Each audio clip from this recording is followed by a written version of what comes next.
Bismillahirrahmanirrahim. Assalamualaikum warahmatullahi wabarakatuh.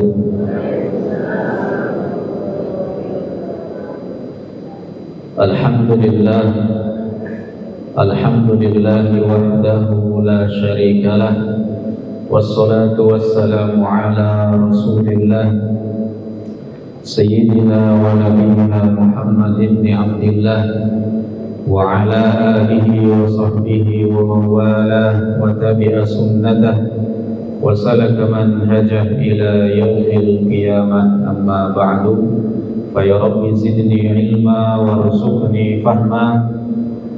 Rabbi shrah li sadri wa yassir li amri wahlul 'uqdatam min lisani yafqahu qawli. Subhanaka la ilma lana illa ma 'allamtana innaka antal alimul hakim. Allahumma inna nas'aluka ilman nafi'an wa rizqan thayyiban wa 'amalan mutaqabbala.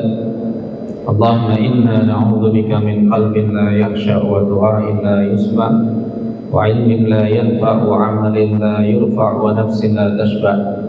Qala ta'ala fi kitabihil karim, a'udzu billahi minasyaitonir rajim. وَكَذَلِكَ جَعَلْنَاكُمْ أُمَّةً وَسَطًا لِتَكُونُوا شُهَدَاءَ عَلَى النَّاسِ وَيَكُونَ الرَّسُولُ عَلَيْكُمْ شَهِيدًا. Shadaqallahul Azim. Yang saya hormati pimpinan cabang Muhammadiyah Pekalongan Barat dan juga segenap pimpinan rantingnya, ortomnya, dan juga kaum muslimin dan muslimat pengajian Ahad pagi Masjid Al-Hikmah yang dimuliakan Allah Ta'ala, dan juga tidak lupa kepada segenap pengurus dan takmir Masjid Al-Hikmah Pondok Sugih yang selalu mudah-mudahan dalam lindungan Allah Subhanahu wa Ta'ala. Marilah pada kesempatan pagi hari yang berbahagia ini senantiasa kita memanjatkan puji syukur kita kehadirat Allah Subhanahu wa Ta'ala. Hari Ahad bertepatan dengan tanggal 8 Rajab 1447 Hijriah, 28 Desember 2025 Masehi. Kita masih diberikan kesehatan oleh Allah Ta'ala untuk bisa hadir di Masjid Al-Hikmah ini, untuk hadir di majelis ilmu, menyempatkan menyisihkan sebagian waktu kita untuk hadir di majelis ilmu, menghadiri taman surga yang Allah sediakan yang ada di dunia ini, akan menjadi ladang amal baik untuk kita semuanya. Amin ya rabbal alamin. Salawat salam senantiasa kita hadiahkan kepada baginda Nabi Muhammad sallallahu alaihi wasallam, pada keluarga, sahabat, serta umat beliau yang senantiasa istiqamah, yang selalu kita nantikan, kita harapkan syafaat beliau kelak di yaumil qiyamah. Amin ya rabbal alamin. Bapak Ibu sekalian yang dimuliakan Allah Ta'ala, insyaallah tema kita pagi hari ini adalah apa? Membumikan wasatiyah di dalam kehidupan, mengaplikasikan wasatiyah di dalam kehidupan sehari-hari kita, dalam segala lini kehidupan kita. Wasatiyah ini dari kata wasat yang artinya adalah tengah-tengah. Ya, ada 5 tempat di dalam Al-Quranil Karim tentang makna wasat ini. Yang tadi saya bacakan di awal adalah surah Al-Baqarah ayat ke-143. Wa kadzalika ja'alnakum ummatan wasatan. Dan demikianlah kami jadikan kalian, wahai umat Nabi Muhammad sallallahu alaihi wasallam, ya, umat Muhammadiyah. Maksudnya Muhammadiyah di sini orang Muhammadiyah dong, tapi umatnya Kanjeng Nabi Muhammad itu ya. Jadi kalau bahasa Arabnya ummatun Muhammadiyatun, ya, umatnya Nabi Muhammad sallallahu alaihi wasallam. Jadi kami jadikan kalian, wahai umatnya Nabi Muhammad, yaitu ummatan wasaton, umat yang tengah-tengah, umat yang tawassut, kalau bahasa sekarang itu moderat, ya, Itu umat yang ada di tengah-tengah, tidak terlalu ke kanan, ekstrim kanan, atau juga tidak terlalu mengabaikan, yaitu ekstrim kiri. Bahasanya sekarang, ora terlalu lebay, ya ora terlalu abai. Lebay itu ya masih terlalu berlebihan, ya ekstrim ke kanan, dan tidak terlalu abai, mengabaikan, meremehkan, yaitu ekstrim kiri. Muncul Islam, atau sebenarnya bukan dari Islam, itu orangnya, ya, orang yang radikalisme dalam beragama, dan juga orang yang terlalu abai, orang-orang liberal, orang-orang sekuler dan lain sebagainya. Dan ternyata Bapak Ibu sekalian, kalau kita telaah di sini kata wasaton yang ada di surat Al-Baqarah ayat ke-143, bukan secara kebetulan, tapi memang ini pasti sudah dibuat oleh Allah Subhanahu wa Ta'ala. Ayat ini ada di tengah-tengah. Al-Baqarah ayatnya pinten Bu? 286. Alhamdulillah. Lah 286 dibagi kali jumlahnya pinten? 143. Lah ayat niki kok jebul kok 143. Pas tengah apa betul? Pas.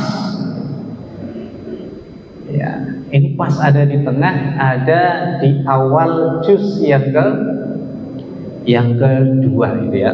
Yang setelah ayat sayaqulus sufaha'u minan nasi dan seterusnya.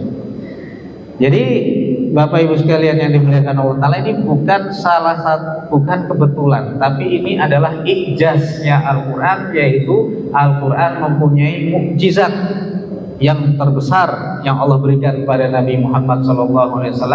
Jadi susunan rangkaian kata per kata, ayat per ayatnya itu juga termasuk mukjizat.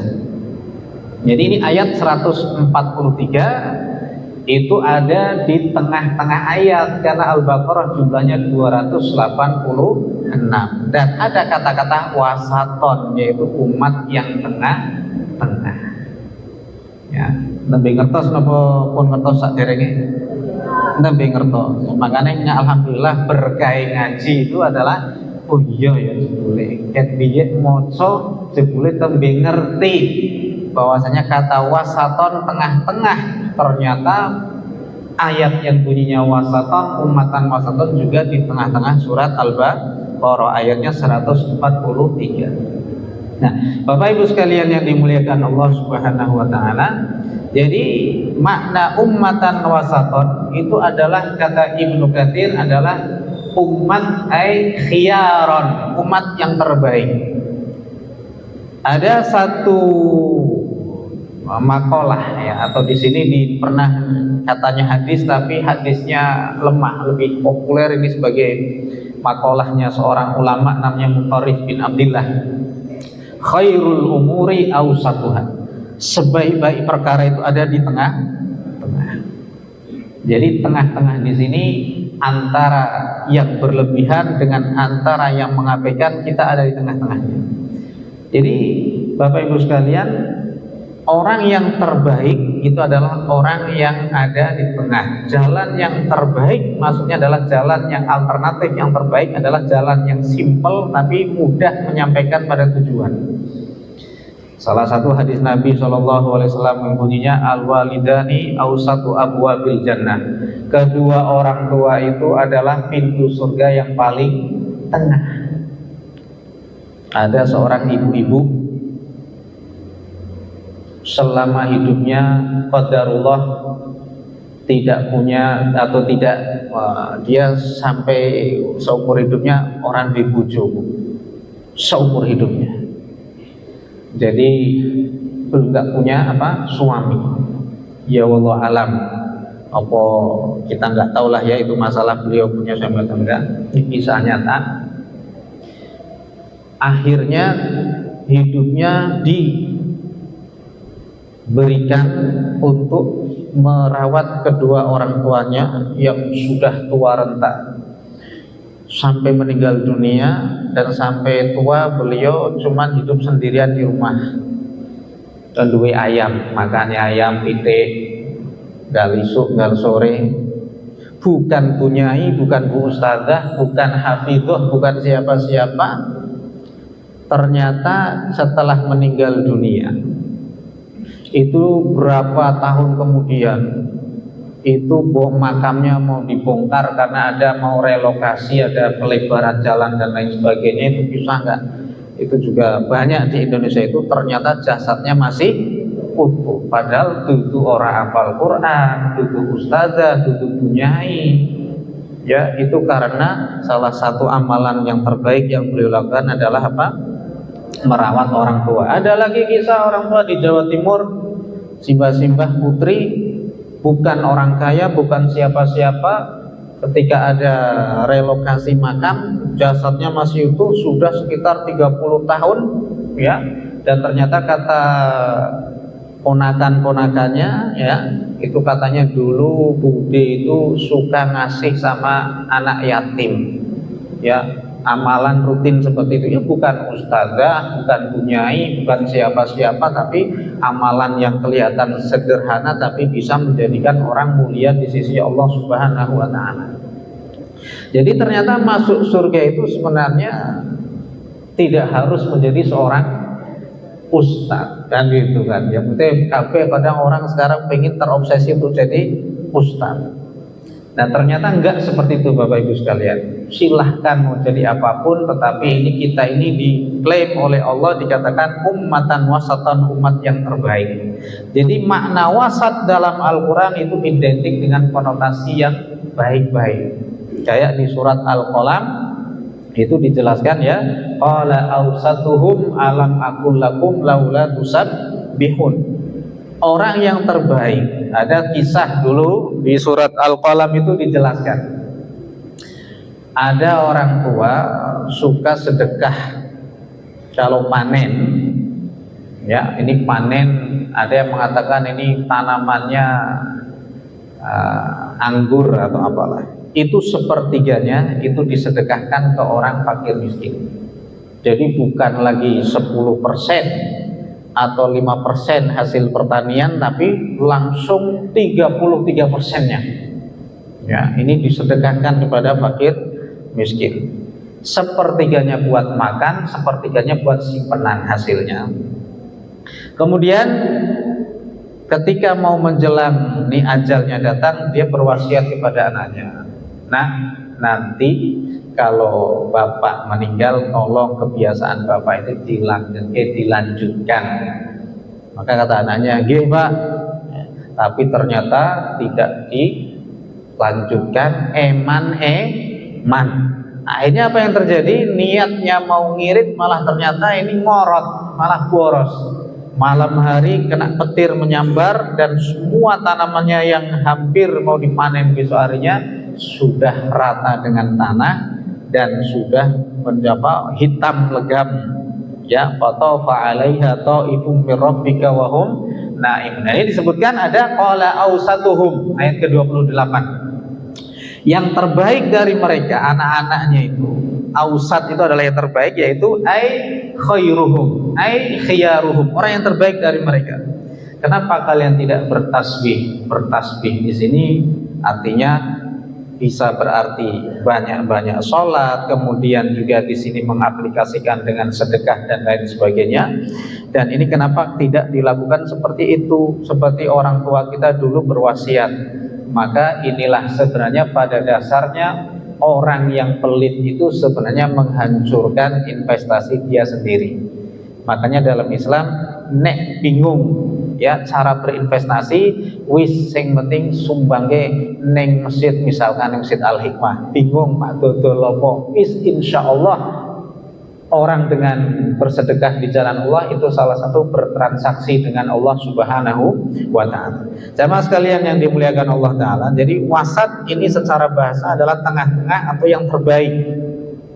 Secara istilah, ini wasat ini adalah tawazun. Tawazun itu berarti seimbang, ya, balance, bahasa Inggrisnya balance, seimbang antara kedua belah pihak, antara pihak yang sana atau yang sini. Tapi bukan berarti dalam Islam kita ini kemudian kita berlepas diri terhadap orang yang berkonflik.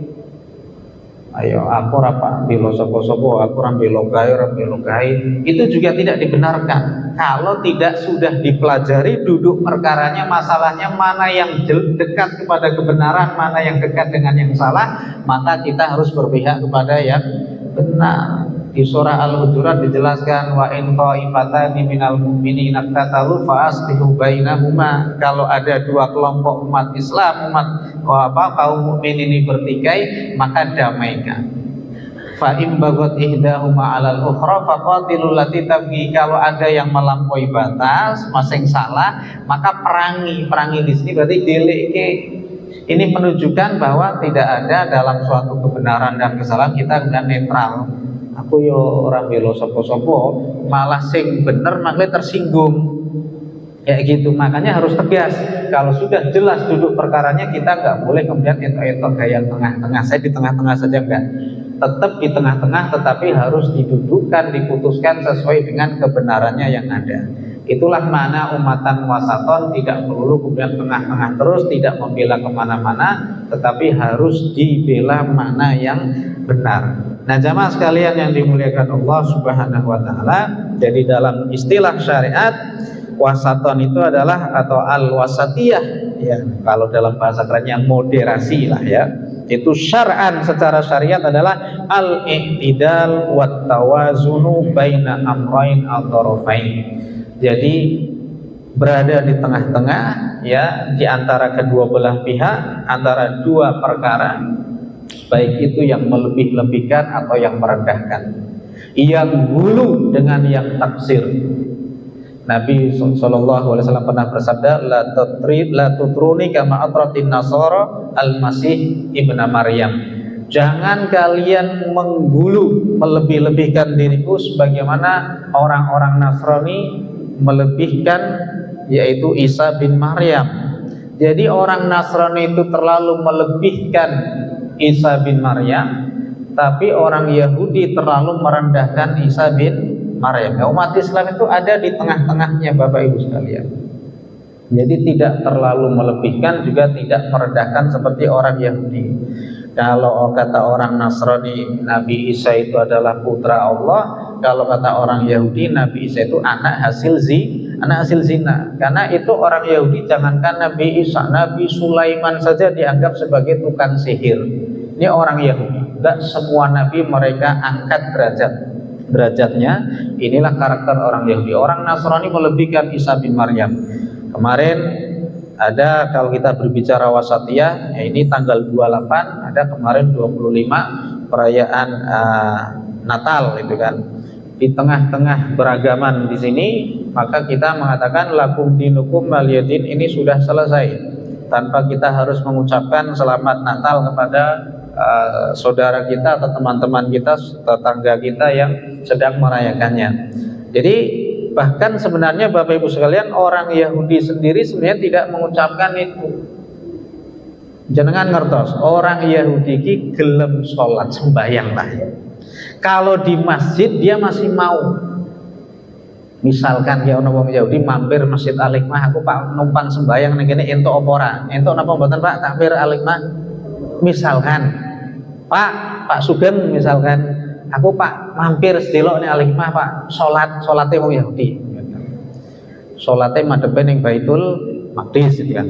Dan terus boleh enggak orang Yahudi itu ternyata lebih, artinya memilih masjid kalau dia enggak dapat tempat untuk beribadah, milih masjid daripada gereja. Kenapa?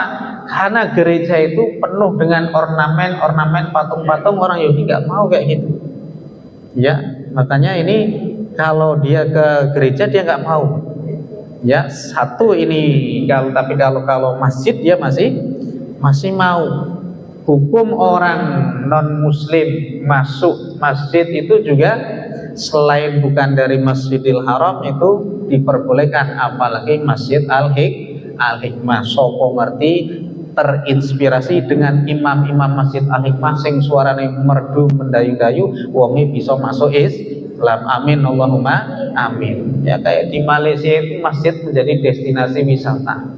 Tapi syaratnya nek mlebu masjid sing nganggone kathok kokek kon nganggo gamis. Sik Mas, sampean kudu nganggo gamis, Mbak, sampean nganggo kathok kokek ini nganggo gamis sik. Karena tidak diperbolehkan masuk masjid dalam keadaan membuka aurat gitu ya. Jadi Bapak Ibu sekalian, Islam ada di tengah-tengah antara pemahaman yang terlalu ekstrim dan juga terlalu mengabaikan. Contoh tadi orang-orang Yahudi merendahkan Nabi Isa, kita tetap memuliakan Nabi Isa, tetapi tidak sampai pada derajat kita menuhankan Nabi Isa alaihi salam. Dan juga Bapak Ibu sekalian, di dalam surat Al-Baqarah juga ada istilah kata wusta. Hafidhu ala sholawati was sholatil wusta. Jagalah oleh kalian sholat 5 dan sholat tengah-tengah. Wa qumu lillahi qanitin, dan berdirilah melakukan sholat dengan khusyuk kepada Allah Subhanahu wa taala. Sholat wusta tengah-tengah ini ternyata menurut mayoritas ulama adalah sholat asar. Kenapa sholat asar? Karena sholat asar itu sholat yang durasinya di sini antara 2 sholat sebelumnya dan 2 sholat sesudahnya itu waktunya hampir kurang lebih sama. Maka sholat asar ini disebut sebagai sholat tengah-tengah atau sholat wusta. Wa qumu lillahi qanitin, dan berdirilah dengan khusyuk ketika melakukan sholat. Kenapa? Karena zaman dulu Islam itu datang, sholat di awal Islam itu masih boleh ngomong sama temannya.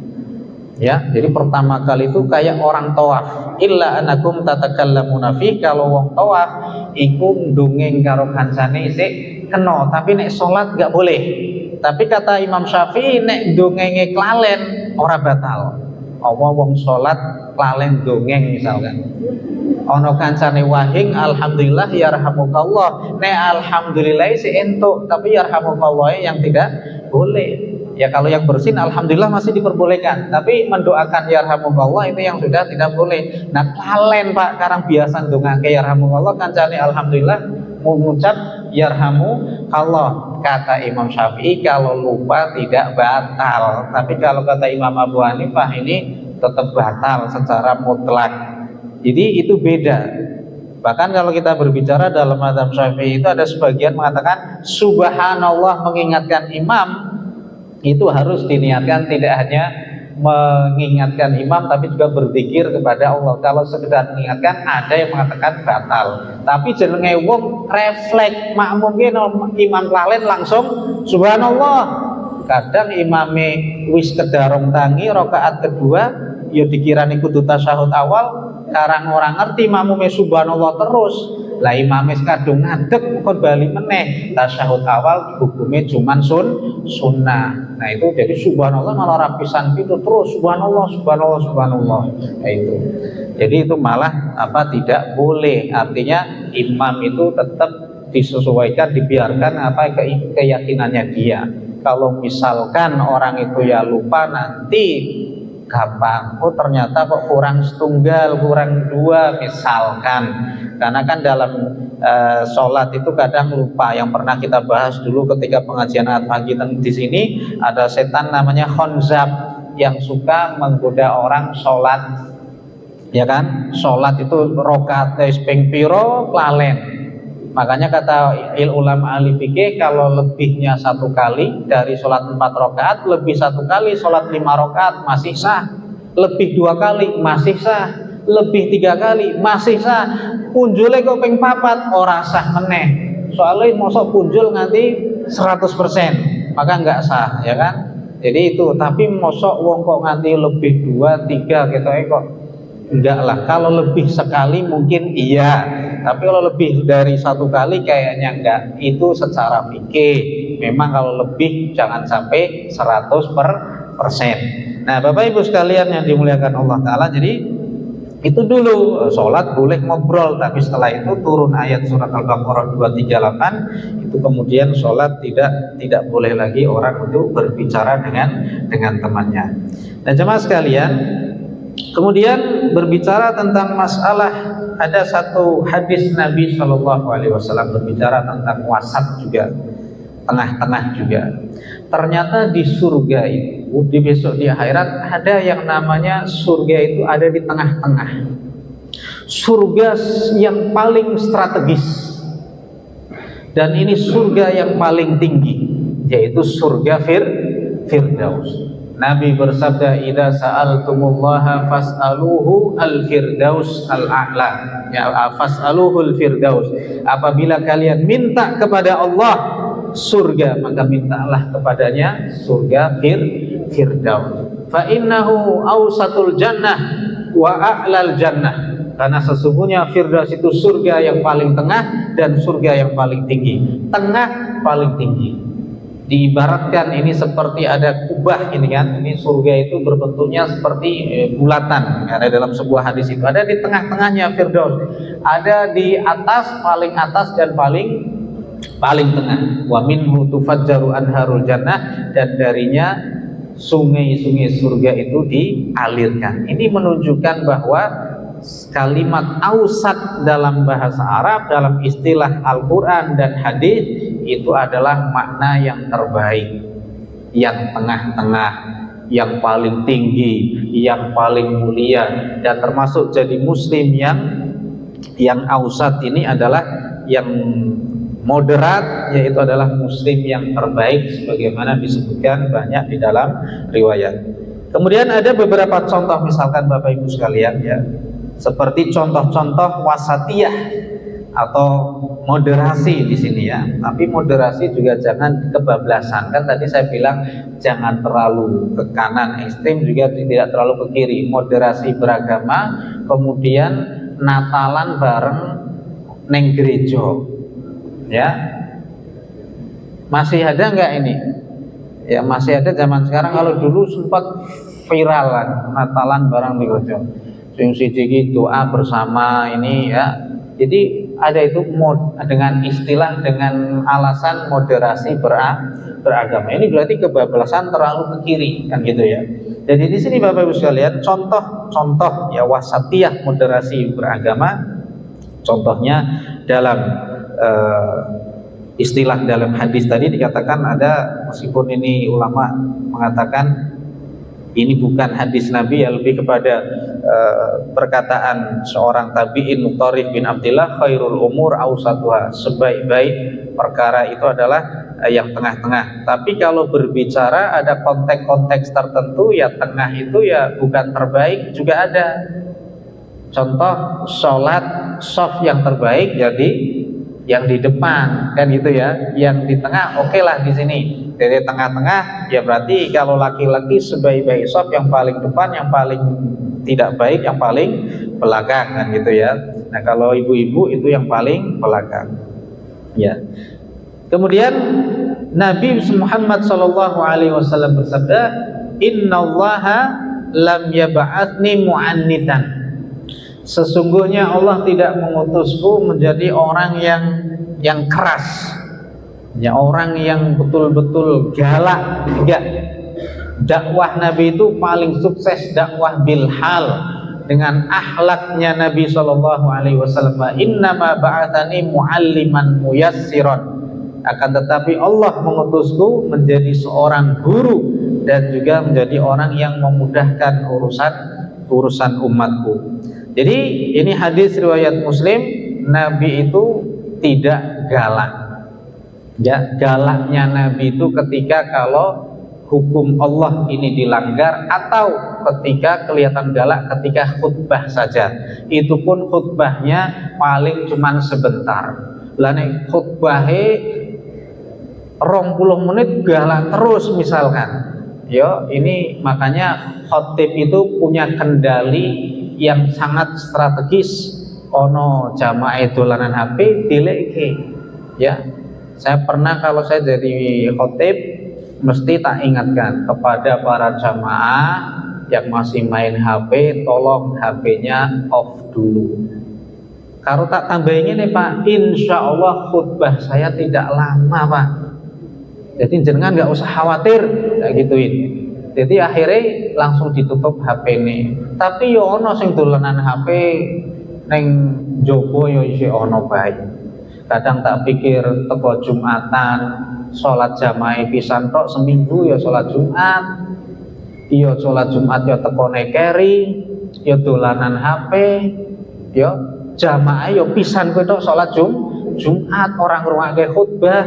Aduh, iki ya jangan sampai itu terjadi. Insya Allah tidak terjadi pada kita gitu ya. Itu orang kadang seperti itu. Ya, ternyata apalagi yang kemarin saya sampaikan beberapa waktu yang lalu ya, bahwa di Malaysia itu ada diberlakukan orang nggak sholat Jumat kena denda 3.000 ringgit sekarang. Itu berarti sekitar 10 juta, 1 dinar. Kira-kira nek ning dicakno ning Pekalongan wong ora Jumatan kena 10 juta. Wis ora rasa 10 juta rasa akeh-akeh 100.000 bae. Nek 10.000 kita wong isih wani ngeculke doro. Ya, soalnya wayah Jumatan ono sing ngeculke doro malah rame. Ono meneh waya Jumatan status isih ning migacoan. Wah, iki jam 11 tak delok jam 11 setengah rolas ning gacoan, jam rolas isih OTW ning bandar. Iki berarti wong Jumatan apa ora kan?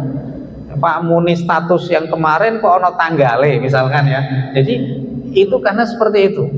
Ya, jadi karena ada denda itu karena ada hukuman karena untuk supaya hukum ini ditaati. Ya, makanya kalau di sana orang kena denda 10 juta 3.000 ringgit ya kapok, orang nggak akan mengulang yang sama. Ya, saya pernah naik Grab orang Melayu mau Jumatan. Nah, bang apa ya studio cepet-cepet. Nah, ini masa tak cukup nih, kita ke masjid ini, kita ke masjid yang dekat aja ya oke lah bang, yang dekat nggak apa-apa. Nah, sampai ke masjid aku didunke ning pinggir jalan. Loh bang, kalau turun pinggir jalan bang nggak ke halaman masjid? Saya tak berani, saya Melayu, saya ini tak sholat Jumat nanti ditangkap polis. Jadi ternyata di sana itu benar-benar orang tapi alhamdulillah meskipun wong sholat ora, HP ku carry neng mobilnya gara-gara kon cepet-cepet carry pak, dibelekke iki ku HP-ne sing utuh ki. Alhamdulillah wonge jujur. Aja neng Indonesia wallahu alam misalkan ono penumpang meneh tambah, jare ono wong numpak meneh takok, "Bang, ini HP punya siapa?" Oh, berarti punya abang tadi yang sholat Jumat. Alhamdulillah. Tak upai pak, yuk pengertian dewe lah. Tak bel, orang nggak pakai aplikasi, bang kesini lagi ya, saya HP ketinggalan ya, nanti tak kasih bonus ya. Jadi nggak ini ya, alhamdulillah HP-nya masih ada. Nah Bapak Ibu sekalian yang dimuliakan Allah Ta'ala, Nabi juga bersabda, basyiru wala tunafiru. Berikan kabar yang baik, banyak-banyak kabar baik, wala tunafiru, jangan bikin orang kabur bubar. Wa yassiru wala tu'assiru, mudahkan, jangan dipersulit urusan orang lain. Contoh dulu ada sampai dalam kondisi akidah pun Nabi masih sempat melakukan sebuah kebijakan yang luar biasa. Beliau sangat arif ketika ada dulu sahabat Ammar bin Yasir radhiyallahu taala anhu mengatakan ucapan yang murtad gara-gara apa? Beliau ini budaknya Bani Makhzum, ayahnya namanya Yasir, ibunya namanya Sumayyah. Disiksa sama Abu Jahal, tokohnya Bani Makhzum, disiksa sampai akhirnya Sumayyah ini diikat kedua tubuhnya ini, ditarik sama 2 ekor unta sampai pada akhirnya beliau syahid ya, itu ditusuk kubulnya dengan besi yang panas, itu meninggal. Yasir pun demikian ya, suaminya. Kemudian kenapa tidak mau murtad? Coba kamu bilang aku kafir, aku nggak beriman dengan Muhammad, aku beriman kepada Tuhanku dengan Lata Uzza. Sumayyah dan Yasir nggak mau beriman, tetap. Akhirnya ketika gilirannya Ammar bin Yasir, anaknya, ucapkan kalimat kalau kamu itu tidak percaya Muhammad. Maka Ammar bin Yasir terpaksa mengucapkan aku tidak beriman kepada Muhammad. Maka Abu Jahal tawa ya, tertawa, kemudian dibebaskan Ammar bin Yasir. Ammar bin Yasir nangis, datang menemui Rasulullah, dan beliau kemudian, Rasulullah tidak mengatakan, lah sampean ki priye, mbok mosmane sampean eta anu men mati kaya bapak ibu sampean. Nabi enggak bilang seperti itu, tapi Nabi mengatakan, sabron ala Yasir inna mau'idakal jannah. Sabar wahai keluarga Yasir, sesungguhnya Allah menjanjikan kalian semua surga. Untuk Ammar, air matanya diusap oleh tangannya Nabi SAW yang mulia. Sesungguhnya Ammar ini tidak murtad, tetapi dia karena dipaksa. Illa man ukriha wa qalbuhu mutmainnun bil iman. Kecuali orang yang dipaksa padahal hatinya tetap beriman, maka ucapannya itu tidak menjadikan seseorang itu kafir atau murtad keluar dari Islam. Ini bagaimana Rasulullah ini menjaga, artinya kebijakan ya yang wasatiyah beliau di dalam urusan akidah, yang prinsip pun orang terpaksa ya dia menyelamatkan nyawanya, kemudian dia mengucap sesuatu hal yang tidak dibenarkan, tetapi karena keterpaksaan itu beliau mengucapkan itu dan tidak disalahkan oleh Nabi SAW. Jadi intinya segala sesuatu kalau dipaksa itu maka hukum ini tidak berlaku, tidak bisa dihukumi demikian. Nah, jamaah sekalian rahimakumullah, ahlus sunnah, kita sebagai ahlus sunnah wal jamaah itu juga dalam urusan akidah itu kita ada di tengah-tengah. Sekte yang pertama kali keluar itu Khawarij, ekstrimnya terlalu kanan, bahkan mengkafirkan sahabat-sahabat Nabi, Ali bin Abi Thalib, bahkan sampai merambat sampai ke zaman Utsman bin Affan, ya pembunuhan Utsman bin Affan. Itu juga sudah sebelumnya Utsman bin Affan, kemudian Ali bin Abi Thalib, itu sudah ada, cikal bakalnya sudah ada. Ketika Nabi Muhammad SAW membagikan ghanimah di Ji'rana yang sekarang jadi Mikot, ya kan? Mikot itu ada di Ji'rana. Nabi membagi-bagikan perang ghanimah, perang Hawazin dan perang Taif. Orang-orang Mekah yang baru masuk Islam dapat ghanimah lebih banyak dari orang-orang Ansor dan Muhajirin. Ada orang protes, oh tidak adil wahai ya Rasulullah ini. Ya, sampai Nabi pun bersabda, mana yang kalian pilih, pulang membawa onta ke rumahnya atau pulang membawa seorang utusan Allah. Ini Pak Takok karo jenengan, mulih karo bareng Ustad apa mulih wedhus milih di jenengan oleh hadiah wedhus nih Masjid Al-Hikmah ini. Apa umai ditekone Pak Ustadz Ferry, Mas Ferry apa Ustadz mampir dengan kalau Ustadz apa oleh wedhus dengan milih iki. Nek jar ibuke pinter, aku milih nggawa wedhus karo Ustadz dolan ning nggon Ustadz, sarapan ning nggon Ustadz tak masake sing enak-enak Ustadz, karo ya oleh wedhus itu. Jadi itu ada Nabi sampai mengucap seperti itu. Mana yang lebih mulia, pulang membawa unta atau pulang membawa seorang urusok Rasulullah? Itu orang protes. Dari orang ini akan muncul fitnah.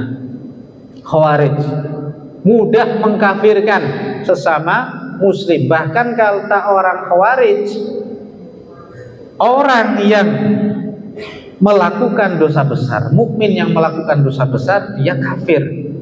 Itu orang Khawarij. Tapi lawannya Khawarij ada juga yang terlalu ekstrim kiri, namanya Murji'ah. Wis kowe Pak melakukan dosa besar apapun, Pak nyolong, Pak mateni, Pak zino, Pak opos segala macam, kowe tetap masuk surga, ora bakal masuk neraka. Ki jare wong Murji'ah. Jadi ahlu sunnah ada di tengah-tengahnya. Ya, artinya apa? Dia bukan murtad, bukan kafir, dia juga bukan kemudian aman nanti di akhirat dia dari neraka, aman dari neraka enggak. Tapi itu urusan Allah. Bisa jadi Allah mengampuni dosa-dosanya kalau dia belum bertobat, bisa jadi Allah menyiksa orang itu di akhirat, tapi tetap insya Allah masih punya garansi masuk surga karena dia mukmin la ilaha illallah. Itu contoh dalam masalah takfiri Khawarij dengan dengan Murji'ah. Itu lawannya. Ahlus Sunnah ada di tengah-tengahnya. Ada juga salah satu ormas di Indonesia, kalau belum berbaiat dengannya maka dia Islamnya belum kafah. Ya, saya sebut langsung saja LDII. Nek urung baiat karo imamku berarti bahkan boleh mencuri, mengambil hartanya orang yang belum berbaiat. Ya, nenek jangan dodol gorengan, dodol apa nek sing tuku wong ya awas hati-hati. Ngomongin mangan limo padahal mangan pitu misalkan seperti itu ya. Nek mangan gorengan konsepnya kayak sholat jangan disamakan. Nek sholat aku sholat loro apa telu berarti loro bae. Nek unjul digenepke Allah. Tapi nek mangan gorengan aku mangan loro kok telu ya cukup telu bae. Soalnya maksudnya sebenarnya dipunjuli daripada utang kan gitu. Nek jebule mangan loro ya berarti sing siji sedekah. Tapi kalau mereka enggak, mereka langsung bilang seperti itu ya. Jadi nun sewu itu ada di tengah-tengahnya. Itu neo khawarij yang ada di Indonesia, mengkafirkan sesama muslim. Kemudian wasatiyah dalam urusan apalagi Ahlus Sunnah wal Jamaah. Ya kalau itu khawarij ini. Ada dalam urusan sifat-sifat Allah misalkan. Ada orang musyabbihah, ada orang jahamiyah. Ya, musyabbihah itu berarti menyerupakan Allah itu ya fisik. Dia bilang seperti itu. Allah itu ya punya fisik seperti ini, makhluk ini seperti ini, dan ada bakasannya ini Allah ini. Ya, kalau makhluk. Tapi ada juga yang menanggalkan seluruh nama dan sifat Allah. Jadi Allah itu hanya sebatas ilusi dalam pikiran mereka, orang-orang Jahamiyah. Jadi Allah itu enggak. Kalau Mu'tazilah masih mending. Mu'tazilah itu ada mengakui nama Allah tapi tidak mengakui sifat Allah. Jahamiyah itu udah totalitas. Mu'attilah menanggalkan semua yang terbesit tentang sifat Allah. Jadi kalau punya sifat berarti Allah kayak makhluk. Tapi ada juga orang musyabbihah menyerupakan Allah dengan sifat-sifat makhluk. Ahlus Sunnah wal Jamaah ada di tengah-tengahnya. Allah itu punya nama, punya sifat, punya aktivitas, meskipun dengan lafaz yang seperti sama dengan makhluknya, tetapi tentu sesuai dengan kebesaran Allah. Tidak mungkin Allah ini sama dengan makhluknya dalam urusan apapunnya. Ya, makanya kata orang Mu'tazilah, Nabi Musa diajak bicara oleh Allah di Bukit Tur Sina, itu kata orang Mu'tazilah itu bukan Allah langsung yang mengajak bicara, tapi Allah menciptakan suara kayak tape recorder diturunkan kemana? Ke Bukit Tur Sina. Maka terjadi dialog antara Nabi Musa dan dengan Allah Subhanahu wa taala. Itu Allah menciptakan suara. Itu karena mereka tidak mau menyerupakan Allah dengan makhluknya, saking seperti itu sampai mereka tidak mau ada Allah punya sifat, karena kalau punya sifat berarti Allah mirip dengan makhluknya. Ahlus Sunnah wal Jamaah ada di tengah-tengahnya. Itu dalam urusan ini. Ya. Kemudian Bapak Ibu sekalian, dalam urusan fikrah ya, urusan fikrah ini sampai pinten Pak? 7. Nggih, 7 nggih. Niki wonten tanya jawab napa mboten biasane? Wonten ada ya. Baik, sebelum saya tutup ini ternyata Nabi ini saya tutup kisah ya, ada orang berkumpul di Nabi itu bicara, saya mau sholat tahajud tanpa tidur, saya mau puasa dan tidak berbuka, saya puasa terus, saya tidak mau punya istri. Ya, maka Nabi mendengar itu, beliau bersabda, ama wallah ana akhsyakum lillah wa atqakum lah, fa inni usalli wa arqud wa asumu wa uftir wa atazawwajun nisa faman raghiba an sunnati falaysa minni. Saya itu orang paling takut dan paling bertakwa kepada Allah daripada kalian. Tapi aku ya sholat, ya aku ya turu, aku ya poso, ya aku ya buka, ya cok ora poso. Dan saya juga punya istri. Barang siapa yang tidak suka dengan sunnahku, maka dia bukan dari golonganku. Iki kok Pak Ustadz apal ya, soalnya diwaca terus ning khutbah nikah. Ustadz biasa ngisi khutbah nikah di sini apal, ini kan. Itu hadis ini sering dibaca dalam acara pernikahan. Yo khutbah nikah, yo tilian, yo balik kloso karo wong Jawa ki acarane akeh. Ya, ono balik kloso, ono khutbah nikah, ono serah terima, ono tilian, ya kan. Nah, niku makanya sering dibaca hadis ini dibaca ketika acara-acara tersebut. Bapak Ibu sekalian, intinya wasatiyah dalam Islam ini adalah artinya kita ada di jalur yang tidak berlebih-lebihan ke kanan atau ke kiri dalam urusan apapun kompleks, baik itu secara akidahnya, secara fikihnya, dan juga yang lain-lainnya, seluruhnya itu ada di posisi yang ada di tengah-tengah, dan ini adalah yang terbaik insyaallah. Wallahu a'lam bishawab. Demikian yang bisa saya sampaikan, kurang lebihnya mohon maaf tadi kalau ada terlambat karena ada pengajian ahad pagi Pak, jadi nanti perjalanan seperti itu. Kalau terlalu jauh juga saya ini mumpung Pak tadi di Wiradesa, jadi sekalian nanti ya. Ya, monggo silakan.